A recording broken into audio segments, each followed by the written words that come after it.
અમરેલીના સાવરકુંડલા સહિત અનેક વિસ્તારોમાં કમોસમી વરસાદ, ખેતરોમાં પાણી ભરાયા. ગુજરાતમાં ઉનાળાની ઋતુ વચ્ચે કમોસમી વરસાદનો માહોલ યથાવત છે.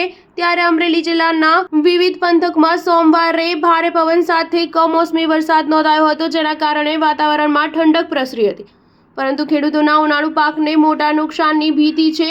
સાવરકુંડલા શહેર અને આસપાસના વિસ્તારોમાં સોમવારે ભારે પવન સાથે ધોધમાર કમોસમી વરસાદ વરસ્યો હતો. આ ઉપરાંત કાના તળાવ, હાથસણી, ચરખડિયા, ખાંભા અને ધારી પંથકમાં વીજળીના કડાકા ભડાકા સાથે તીવ્ર ગતિથી વરસાદ તૂટી પડ્યો હતો. નોંધનીય છે કે કમોસમી વરસાદને કારણે ખેડૂતો ચિંતિત બન્યા છે.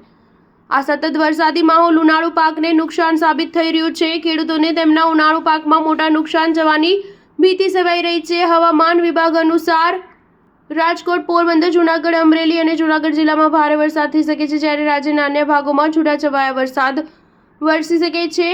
ત્યારે આજે સાબરકાંઠા, અરવલ્લી, મહીસાગર, પંચમહાલ, દાહોદ, છોટાઉદેપુર, વડોદરા, આણંદ, પંચમહાલ, નર્મદા, ભરૂચ, સુરત, તાપી, નવસારી, ડાંગ, વલસાડ, કચ્છ, મોરબી, સુરેન્દ્રનગર, બોટાદ, ભાવનગર, અમરેલી, રાજકોટ, ગીર સોમનાથ, જૂનાગઢ, પોરબંદર, જામનગર અને દેવભૂમિ દ્વારકામાં છૂટાછવાયા સ્થળોએ ગાજવીજ સાથે હળવાથી મધ્યમ વરસાદ થઈ શકે છે. સ્ટાર ન્યૂઝ 7 હંમેશા સચ્ચાઈની સાથે.